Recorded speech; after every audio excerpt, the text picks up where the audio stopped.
Saya Eka Ayudhya Sapitri, saya guru mata pelajaran sejarah sekaligus mahasiswa PPG dalam jabatan angkatan 3 tahun 2023 di LPTK Universitas Pendidikan Indonesia.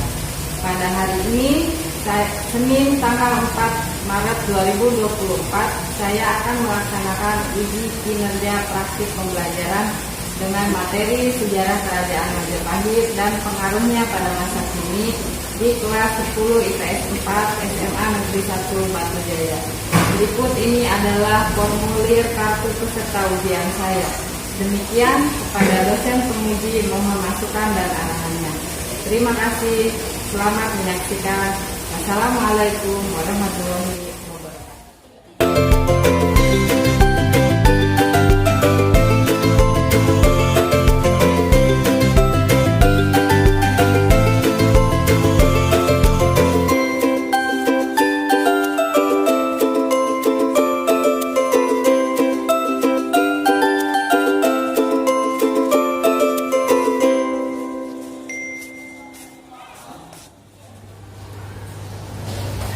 Assalamualaikum. Waalaikumsalam. Pagi. Gimana kabar kalian hari ini? Alhamdulillah, luar biasa. Allahu Akbar. Yes.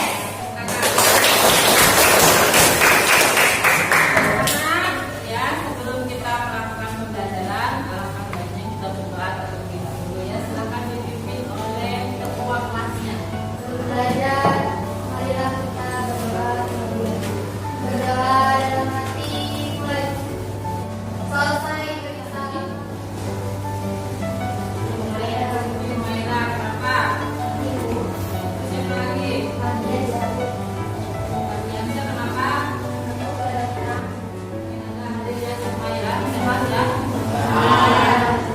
Doakan teman-teman kita yang sedang sakit, semoga cepat sembuh. Baik anak-anak, sekarang untuk awal pembelajaran kita yaitu ini akan melakukan sebuah relaksasi dulu kita ya, kita relaksasi dulu supaya kalian itu nanti lebih fokus belajarnya dan juga kalian terlihat nanti fresh dan segar ya. Nah, ini Ibu akan melakukan teknik pernapasan stop ya, atau berhenti sejenak. Coba dengarkan apa-apa dari Ibu. Silakan kalian duduk yang rapi ya, duduk yang rapi.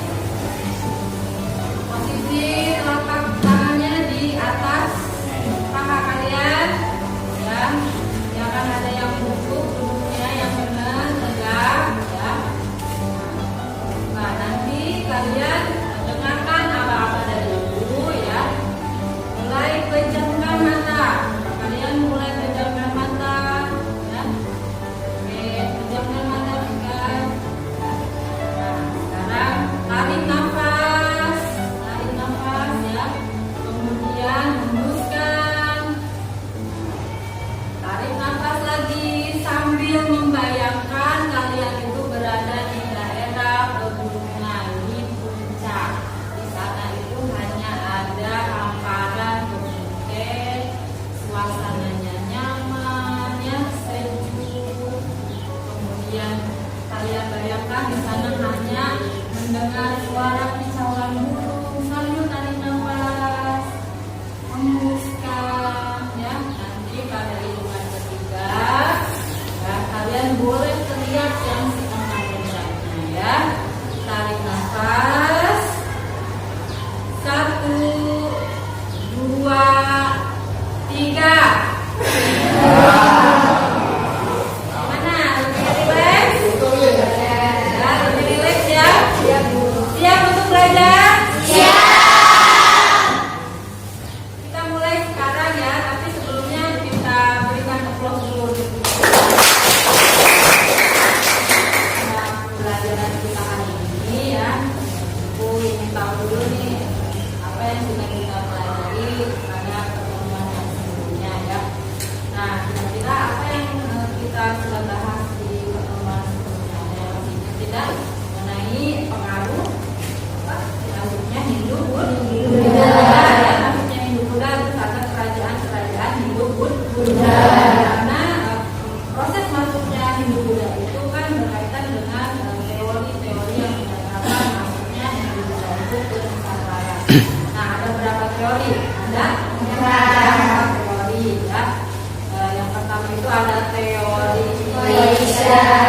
Brahmana dulu, Brahmana, kemudian ada teori kesatria, ada teori Waisya, dan teori arus balik. Ada yang tahu tidak teori Brahmana itu Hindu-Buddha dibawa oleh siapa? Coba siapa yang bisa?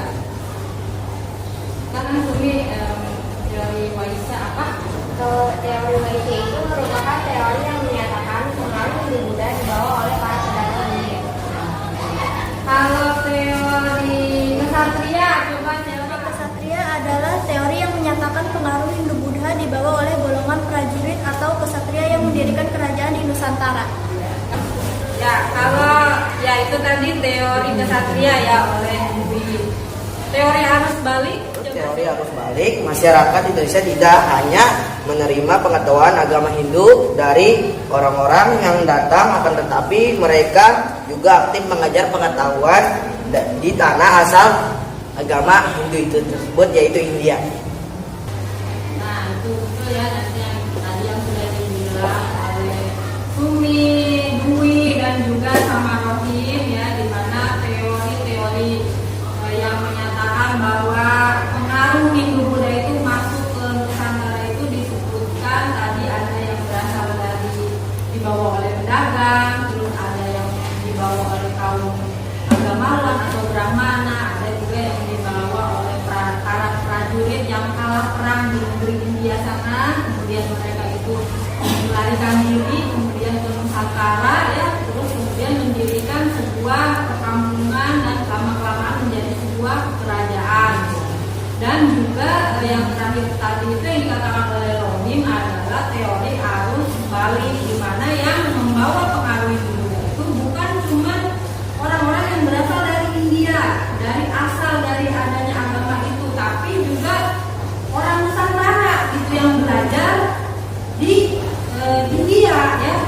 Jadi mereka itu sudah mendapatkan pengaruh sebelumnya atau ajaran sebelumnya di Nusantara, tapi kemudian mereka juga ingin memperdalam ajaran dari Hindu-Buddha itu sendiri. Akhirnya mereka belajar ke India, kemudian dari India mereka balik lagi kan ke Nusantara, itu mulai menyebarkan. Itu yang disebutkan teori-teori yang menunjukkan bahwa pengaruh Hindu-Buddha itu masuk ke Nusantara. Oke, sekarang kita masuk ke materi yang selanjutnya yang akan kita bahas pada pertemuan kali ini ya, itu mengenai kerajaan-kerajaan yang bercorak Hindu-Buddha. Tapi di sini kita fokuskan pada satu kerajaan. Itu kerajaan apa? Kerajaan.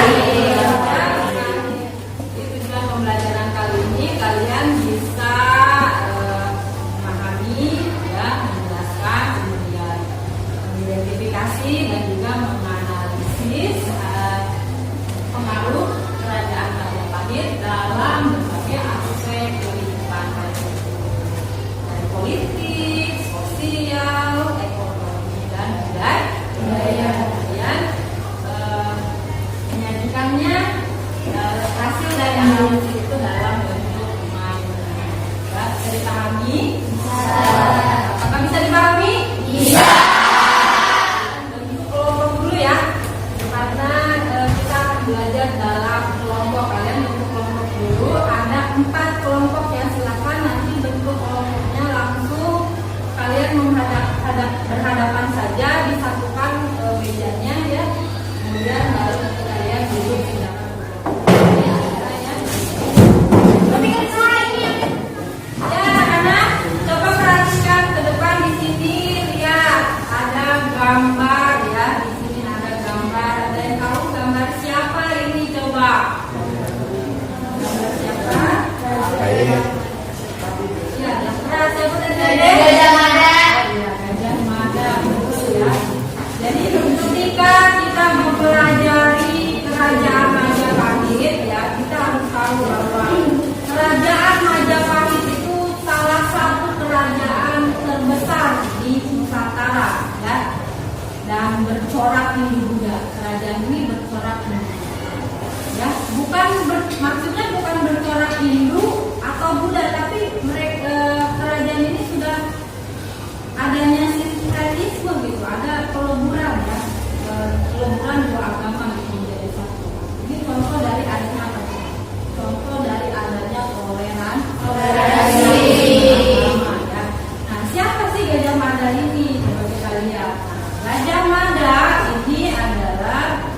Dia seorang yang lahir pada tahun 1290 di Desa Marga, ya, dekat Trawulan di Jawa Timur. Dia ayahnya itu seorang Brahmana. Brahmana itu tadi apa? Seorang Brahmana, ya, golongan Brahmana itu golongan kaum ulamawan, ya. Kemudian dia adalah penasihat Raja Jayanegara. Raja Mada ini dididik dalam seni bela diri, kemudian strategi militer, ya, dan pemerintahan. Makanya dia itu sangat konsen kepada yang namanya pertahanan kerajaan. Pada tahun 1313, Gajah Mada ini bergabung dengan pasukan Majapahit dan dengan cepat naik pangkat. Naik pangkat jadi apa? Jadi panglima tinggi, ya, pada tahun 1329. Kemudian di bawah kepemimpinannya Majapahit menaklukkan banyak kerajaan di Nusantara, termasuk di Sunda, Palembang, ya, dan termasuk Singapura. Pada tahun 1336, Gajah Mada itu mengucapkan Sumpah Kalapa. Ini terkenal nih, Sumpah Kalapa, ya. Di mana dalam sumpah tersebut, ya, dia di hadapan Raja Hayam Wuruk dan seluruh rakyat Majapahit, dalam sumpahnya dia berjanji untuk tidak memakan nasi berbumbu. Ada yang bilang nasi berbumbu. Kemudian ada yang bilang tidak akan merasakan kebahagiaan, kesenangan, ya, sebelum bisa menyatukan seluruh Nusantara di bawah pemerintahan Majapahit. Itulah salah satu ciri dari Gajah Mada itu sendiri, karena kita bisa ambil hikmahnya, ya, dari karakter Gajah Mada ini. Dia itu orangnya apa? Setia, ya. Kesetiaannya terhadap raja itu tidak bisa dikalahkan lagi, ya. Kalau dari setia kepada negara, kepada raja, ya. Kemudian juga sangat bertanggung jawab orangnya, ya. Kemudian juga memiliki sifat-sifat yang lain kepemimpinan. Nah, makanya, ya, Gajah Mada meskipun mampu dalam memerintah, tapi dia sangat tunduk terhadap raja. Makanya kalau mau dia bisa aja mengkudeta, gitu, ya, bisa aja dia naik tahta, misalnya menggulingkan raja, tapi karena kesetiaannya itu terhadap raja, dia tidak mempunyai pemikiran besar. Yang penting dia itu selalu bertanggung jawab kepada negara atau kerajaan. Itu yang bisa kita contoh, ya, anak-anak, ya. Itu yang harus kalian contoh dalam kehidupan kita sekarang ini, ya. Kalian harus menjadi pribadi yang bertanggung jawab, ya, rajin sekolahnya, betul tidak? Terus kemudian juga jangan bolos, ya, belajar dengan sungguh-sungguh. Karena orang yang sungguh-sungguh dia pasti nanti akan mencapai tujuannya yang diinginkan, ya.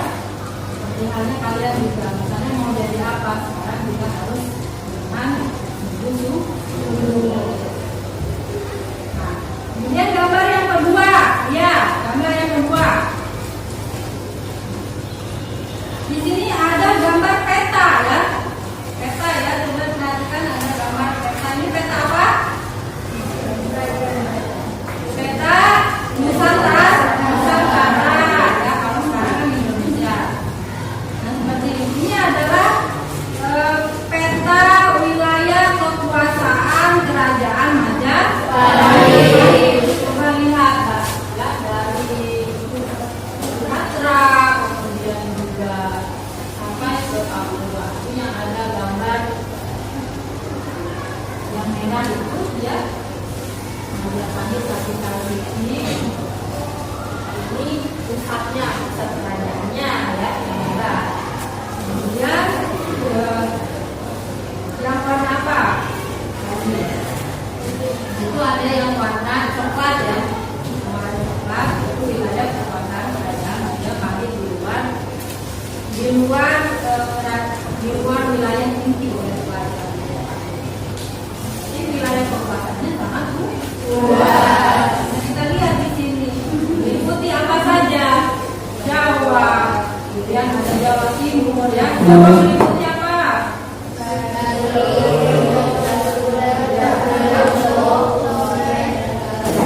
Jawa Timur meliputi Bali, Nusa, Penida, Lombok, Flores, Ambon, Banda, Jaya, Ternate.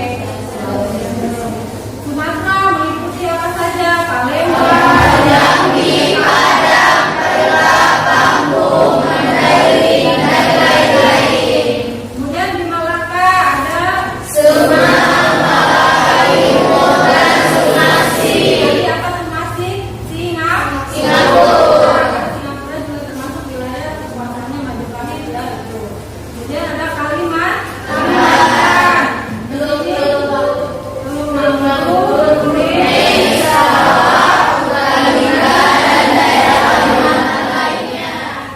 Nah, tadi kan kalian sudah melihat tayangan gambar, ya. Kemudian kan untuk mengetahui kerajaan Majapahit itu sebagai sebuah kerajaan yang besar, itu kan bisa dilihat dari sumber, ya.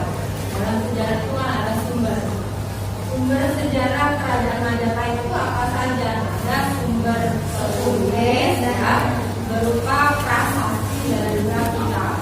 Kita lihat di situ ada prasasti apa saja di situ kita lihat. Ada prasasti dulu, ya, Canggu, Karangba, Bogem, di situ juga ada tahunnya. Kemudian ada sumber sejarah kerajaan Majapahit berupa kitab. Ini ada kitab Paralakon, ya, menceritakan tentang raja-raja Singosari dan Majapahit. Kemudian ada kitab Negara Kertagama, ya, ini dibuat oleh Prapanca, ya, pada tahun 1365, menjelaskan tentang keadaan kota Majapahit dan perjalanan Hayam Wuruk. Jadi Hayam Wuruk itu raja dari kerajaan Majapahit, ya. Kemudian ada kitab Sundayana yang menjelaskan tentang perang Buat, dan juga ada kitab Usaha Jawa. Ini menjelaskan tentang penaklukan Pulau Bali oleh Gajah Mada dan Arjuna. Kemudian ada juga candi yang dibuat pada masa kerajaan Majapahit, ya. Candi apa aja di situ? Ada Candi Singosari contohnya, ya, ada Candi Singosari. Kemudian ada Candi Ceto, ya. Kemudian juga banyak candi-candi yang lain, ya, yang menjadi salah satu peninggalan dari kerajaan Majapahit. Kemudian ada juga bentuk gerbang atau gapura, kemudian juga ada pemandian atau pertirtaan juga yang digunakan, yang bisa dilihat pada saat sekarang ini. Jadi kalian bikin mind map, ya, bikin mind map di karton kelompok nih.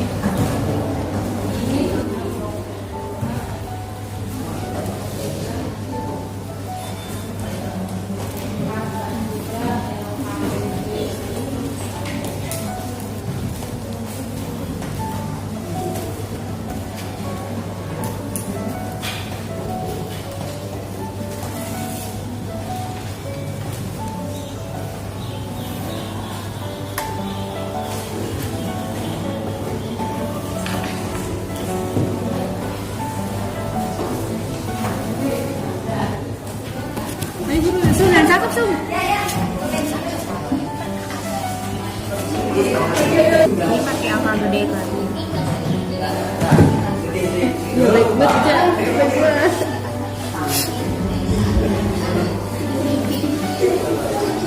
Raden Wijaya. Dia memerintah pada 1350 Masehi.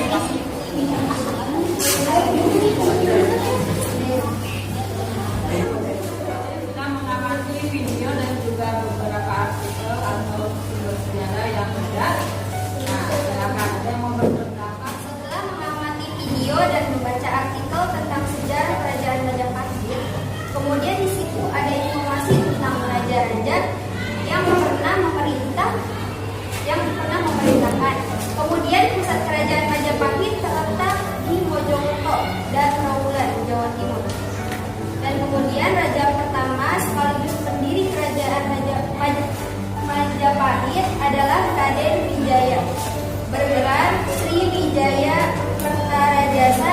Wijayawardana. Dan kemudian Majapahit mengalami puncak kejayaan pada masa raja, yaitu Hayam Wuruk mengalami keruruhan sekitar abad ke-16 Masehi karena adanya perang, konflik internal, ancaman serangan kerajaan.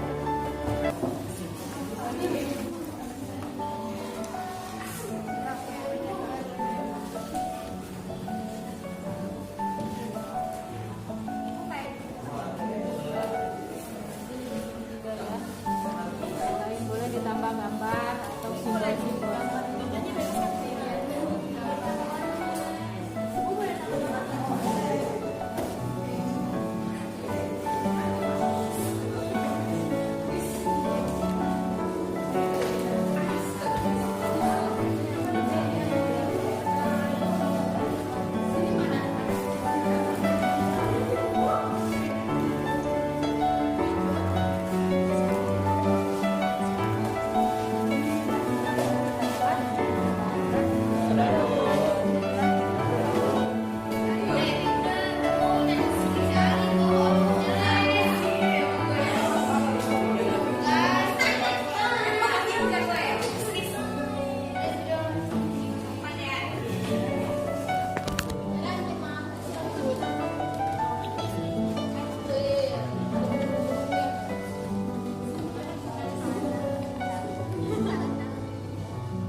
menginformasikan kehidupan budaya kerajaan Majapahit dan pengaruhnya, yaitu terbagi menjadi 4: 1. Agama dan kepercayaan, 2. Kesenian, 3. Bahasa dan bangsa, 4. Peninggalan. Sekian presentasi dari kelompok kami. Wassalamualaikum warahmatullahi wabarakatuh. Assalamualaikum warahmatullahi wabarakatuh.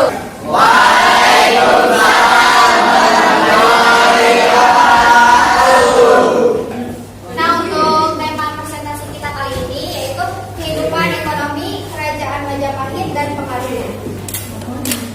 Dan yang pertama yaitu sektor ekonomi. Sektor ekonomi menjadi 3 bagian, yaitu pertanian padi, dan yang kedua perdagangan maritim atau beras, emas, kain, keramik, dan yang ketiga kerajinan kain, keramik, dan sistem ekonomi. Sistem ekonomi menjadi 3 bagian, yaitu yang pertama sistem pajak, yang kedua sistem pasar, dan yang ketiga dari presentasi kelompok kami. Wassalamualaikum warahmatullahi wabarakatuh. Waalaikumsalam warahmatullahi wabarakatuh. Kami dari kelompok 2 ingin mempresentasikan tentang kehidupan sosial kerajaan Majapahit dan pengaruhnya. Yang pertama yaitu ada stratifikasi sosial atau kasta, yang kedua ada keluarga dan patriarki. Yang ketiga ada peran wanita. Dan keempat ada pengaruh kehidupan sosial stratifikasi sosial atau kasta yang terbagi menjadi 4. Yang pertama kasta sudra atau petani. Yang kedua kasta waisya atau pedagang. Yang ketiga kasta kesatria atau pejuang. Yang keempat kasta brahmana atau baik. Sekian presentasi dari kami. Wassalamualaikum warahmatullahi wabarakatuh. Waalaikumsalam warahmatullahi wabarakatuh.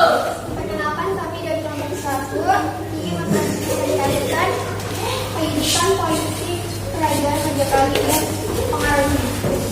1. Pemerintahan. 2. Pembagian kekuasaan. 3. Sistem bola 4. Kekuatan politik. 1. Militer. Pasukan yang kuat. 2. Pembersih. 4.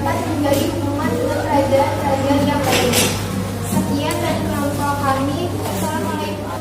Ya, itu tadi teman-teman kalian yang sudah mempresentasikan ya setiap kelompoknya. Kita kasih aplaus terlebih dahulu. Apa yang perlu Ibu berikan masukan ya dari kelompok yang sudah maju. Di antaranya ada dari kelompok yang membahas tentang kehidupan sosial, terutama ya kehidupan sosial tadi kelompok 2 ya. Kelompok 2, betul tidak kelompok 2? Betul.